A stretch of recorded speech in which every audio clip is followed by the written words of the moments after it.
Comment respirer risque de t'endormir?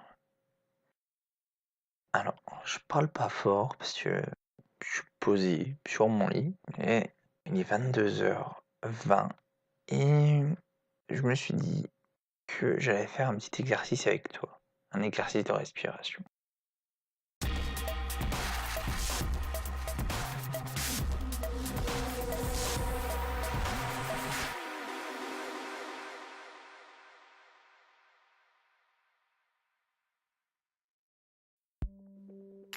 T'es d'accord avec moi que respirer c'est quelque chose de vital?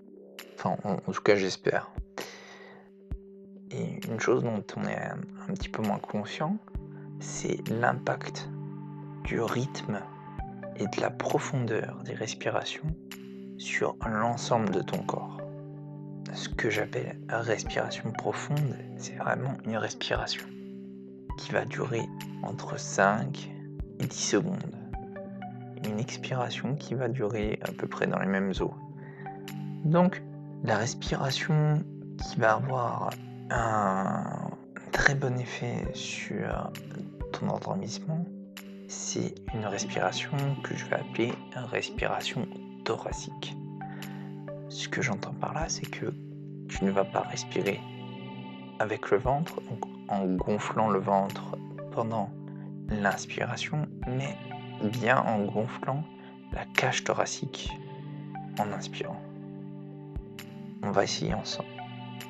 Le but, c'est que tu fasses la plus grande inspiration que tu puisses faire. On essaye.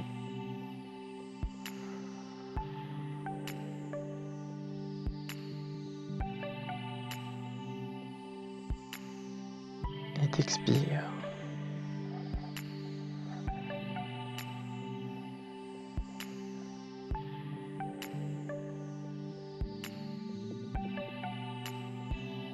Et tu répètes ça autant de fois qu'il faudra pour que tu t'endormes.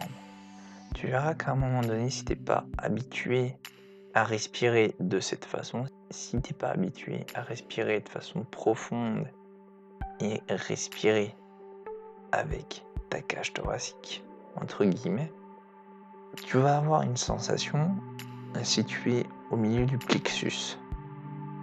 Une sensation un peu comme une pression, quelque chose, tu vois, d'oppressant sur ce point-là.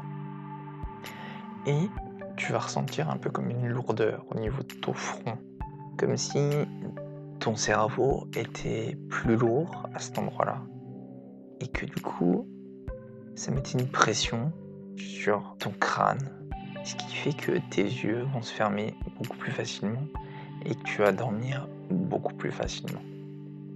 Sur ce, je te laisse essayer, puis n'hésite pas à me dire ton ressenti et n'oublie pas qu'un esprit reposé, c'est un corps en meilleure santé. Ciao.